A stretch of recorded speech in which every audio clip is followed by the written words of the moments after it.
এটা কি দেশ বলে? এটা তো দেশ না, দেশ নামে গুন্ডামো। আমার 10 দিন পরে আমার মনে করেন আসতে বলতেছে। আমার এই 10 দিনের ভিতরে যখন চোখের ক্ষতি হয়ে যাবে, এর দায়ভার কে নেবে? আইসে আমার চোখের ডাক্তার দেখাইতে অনেক শুনি যে বন্ধ। আমাদের যদি সেবা নাই পেলাম তাহলে এখানে সেবা করার জন্য আসি আমাদেরকে প্রতারণা করা হইতেছে। আইসে আমার চোখের ডাক্তার দেখাইতে অনেক শুনি যে বন্ধ। বন্ধ হইলে ভাড়া খেতে নাইছি দূরের মানুষ ফেরত করতাম মানে এরম আয়া যায় যদি ভিড়া যায় যদি চিকিৎসা না পাই তাই খামা আয়া লাভে কষ্ট করে রেখে গেছি। এই আমার কথা। হারা কইতাছে যে অন্যের জন্য আমরা কইতারি না কবে খোলে, এই হারা কয় দাওরান হারা এই কয়। এটাকে আমরা জিজ্ঞেস করছি যে হাসপাতাল কবে খুলবে, তখন তারা বলতেছে উপর থেকে যতক্ষণ পর্যন্ত অর্ডার না হয় ততক্ষণ পর্যন্ত তারা এই শিক্ষা প্রতিষ্ঠান মানে চিকিৎসা প্রতিষ্ঠান খুলবে না। আমরা 6 মাস পরে সিরিয়াল পাইছি চোখের, 6 মাস পরে আমরা চোখের সিরিয়াল পাইছি।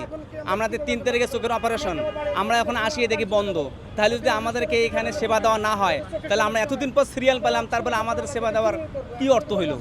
আমাদের যদি সেবা নাই পেলাম তাহলে এখানে সেবা করার জন্য আসি আমাদেরকে প্রতারণা করা হইতেছে। আমাদেরকে বলতেওছে না যে আপনারা অমুক দিন আসেন, অমুক দিন হাসপাতাল খোলা হবে, এরকম মন্তব্য দিচ্ছে না।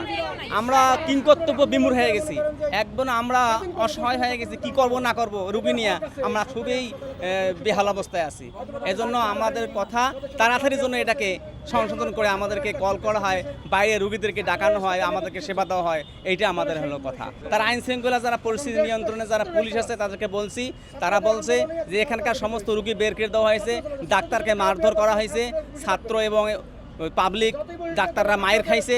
এই জন্য এই প্রতিষ্ঠান ঊর্ধ্বতন কর্মকর্তারা বন্ধ করে দিয়েছে, কর্তৃপক্ষ বন্ধ করছে।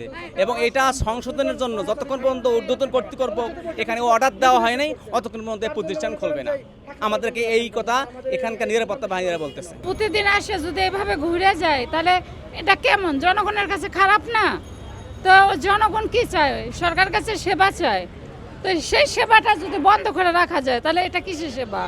কিভাবে চলায়? এটা কি দেশ বলে? এটা তো দেশ না, দেশ নামে গুন্ডামো, ডাকাতি, এটাই আর কি। আমাদের রক্ত ঝরানো টাকা দিয়ে আমরা এখানে আসি, আসে যদি চিকিৎসা না পাই, প্রতিদিন আসে ফিরে যায়, তাহলে এটা কেমন? খারাপ দেখা যায় না? এটা সরকারে আর কি বলবো? সরকারই তো নাই, তাহলে বলবো কি? আসছি হলে 9টা বাজে, আসে এখন বাজে কত? মানে ওরা বলতেছে বন্ধ করে দিছে নাকি ছাত্র দলরা। তো এটা কি বলবে? ছাত্র দলদের কি বলবো আর মানুষকে কি বলবো? আর এই যে আমরা দূর দেশ থেকে মনে করেন যে দূর থেকে আসছি, সিলেট, বরিশাল, খুলনা থেকে আসছি, এখন এই যে আমরা যে চিকিৎসা নিতে পারতেছি না, আমাদের বিরাট একটা অসুবিধার ভিতরে পড়ে গেলাম না। আমাদের মনে করেন অনেকের আছে যে মনে করেন অস্ত্রোপচার করা লাগবে, অনেকের আছে লেজার পড়া লাগবে। 2 দিনের ভিতরে লেজার না পড়লে, 2 দিনের ভিতরে অস্ত্রোপচার না করলে সমস্যা হবে। এখন সেই জিনিসটা দেখা গেল যে আমার 10 দিন পরে আমার মনে করেন আসতে বলতেছে। আমার এই 10 দিনের ভিতরে যখন চোখের ক্ষতি হয়ে যাবে, এর দায়ভার কে নেবে? না, সেবা পাচ্ছি না। এখানে মনে করেন যে যদি মনে করেন যে 200 জন রোগী আসে, এখন 200 জন রোগী তো সিরিয়াল মেনটেন করে দেখবেই। তবে এনাদের কর্তৃপক্ষের কিন্তু গাফিলতি আছে।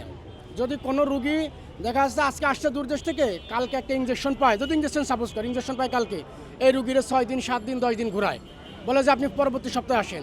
এরা এইটা চিন্তা করে না যে এরা দূর থেকে আসছে, এদেরকে মনে করেন যে কালকে ইঞ্জেকশনটা দেওয়া যায়, ইঞ্জেকশনটা দিয়ে এদেরকে ছেড়ে দিই।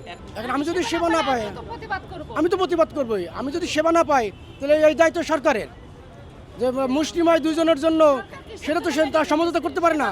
তো সরকার কি স্টেপ নিল? সরকার যদি 2 জনের সমস্যা নেগোসিয়েশন করতে না পারে তাহলে সরকার এত বড় হাসপাতাল কীভাবে চালায়? আর তার জন্য যে 100 জন রুগী এসে যে দূর দেশ থেকে এসে যে ভোগান্তির শিকার হবে, এটা দায়িত্ব সরকারের নিতে হবে।